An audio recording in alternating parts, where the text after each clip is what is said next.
Prince Kid no muntu oteza abana bako urakoze cyane kuko yari hagare Miss Rwanda ayihagari abaze gabo bakomeye bose basaga nibo baje gucaho niwe yari niwe bari source bya kure muheto mwabibonye subiramo ako kana Elisa nushaka kujya kurira ibyo birakureba umugabo wawe afite ibibazo agomba gusubiza subiramo ako Mutesi jura afite ibibazo agomba gusubiza Mutesi jura muvana muri bibiri agomba kuzasubiza ibibazo afite n'ibindi byinshi bimuremereye kuko bambwiye ngo umugabo noneho ngo umugabo yamuteye shot ibyo reka tubireka yajyaga kumusapotinga kiriya kintu naje gukurikira amakuru buriya muri Miss Rwanda Mutesi Jolly yagendaga Jolly yagize uruhare muri abuse y'abana b'abakobwa mu Rwanda kimwe na Prince Kid bafite uruhare rumwe Mutesi Jolly ntabwo yigeze abumukozi Mutesi Jolly ntazigire innocent rimwe nabo ngaho bakomeye ibintu byose I wish yuko Prince Kid bamuzana ibyo byose kabishyira hanze ntabwo ibintu kuri Mutesi Jolly ndagusaba kumuvana muri ibi bintu kuko hari ikintu tunaje kumenya akavuga buri izina ryose azi Mutesi Jolly reka nizere ko umeze neza cyane ho udahwema kubana natwe hano kuri Intashyo Empire mu makuru akugeraho gatanu ku kandi amakuru yizewe ngushimira cyane wamaze gukora subscribe uri umuntu ukomeye cyane uri mu Rwanda uri mu karere duhana imbibi cyangwa se uri bwota amasimbere kankwifurize kugira ibihe byiza cyane kabisa iyi nkuru ushobora kubifunga iwanyu bwije cyangwa se ari mu gitondo kubera ko namenye yuko ibihe ntabwo ari bimwe kuri uyu mubumbe turimo nitwa Amini Ntashyo ndumwuzukuru wa Rutarema Noel ndetse na Kayitesi Specials ubuzima butarimo Kristo ni igihuha anyway reka nkubwire ngo nyuma yuko abantu bari bazi ko ino case yaba yararangiye ahubwo bisa nkaho iyi case ari bwo itangiye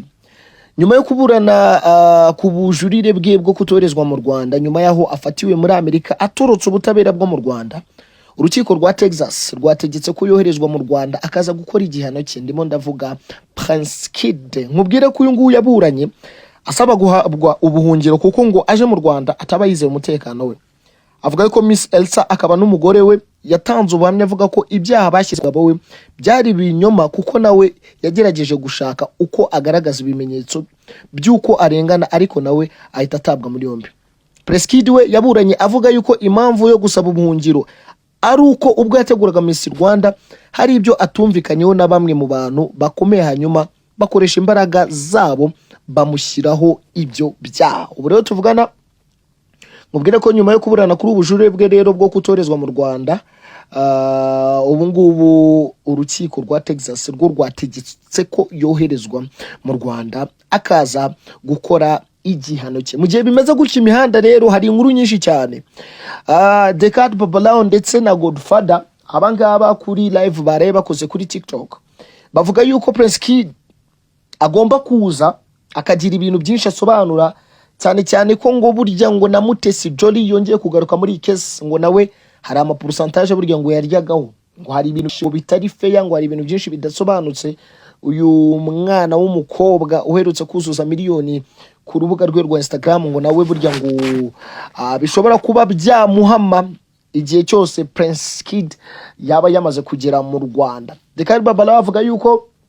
ngo hari amakuru mfite yizewe y'abana b'abakobwa ngo Mutesi Jolly nawe yagizemo uruhare rwo kugira ngo bajye muri Miss Rwanda ndetse ngo bakakorerwa icyitwa abuse amakuru rero akomeza kuvuga yuko mu gihe cyose Prince Kid yabaje mu Rwanda nkuko urukiko rwamaze kubitegeka arahita akomereza ajya inyuma y'igihome aho agomba kurangiza igifungo kiwe gusa abantu bikanze cyane bumvishe ko na Mutesi Jolly yaba iyi nkuru nawe yongeye kuyigarukamo cyane ko Mutesi Jolly kuri ubu ngubu numwe mu bakobwa barimo baravugwa cyane hano mu gihugu cy'u Rwanda nyuma yuko uyu yagize gutya akishashura imodoka nzima urabizi ibyo nagiye mbigarukaho kuri beef abantu bavugaga yuko afitanye na Alia Cole ndetse arimo kugenda barushanwa mu bintu bijyanye n'itunga ndavuga amafaranga menshi cyane ubwo rero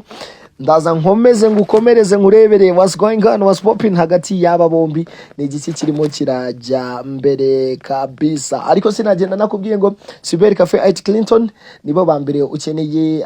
service zose zijyanye n'irembo agana Cyber Cafe IT Clinton abangaba baraza kugufasha ukeneye visa ukeneye kujya gusura umuryango hanze ukeneye kohereza umwana we kwiga mahanga Cyber Cafe ati Clinton abangaba baragufasha bakora hano munsi ya ambasade y'abanyamerika ahawe akarere ka Gasabo cyangwa se ukaba wabandikira kuri email yabo cybercafe@gmail.com ibintu bikarushaho kugenda bimera neza cyane nkubwira ngo na Solas Food aba nibo bambere kuri ubu ngubu inkoko imeze neza ipiraho ifi n'ibindi bintu byose wakwifuza nyamacoma byose abangaba barabigukorera hanyuma na delivery ikakugeraho kugiye kabisa nuko nguko bihagaze ntugende udakoze subscribe kuri YouTube channel yacu Intashyo Empire kugira ngo inkuru yose igeze hanze uje uba wa mbere kuyibona ni Amini Intashyo ni Intashyo Empire shalom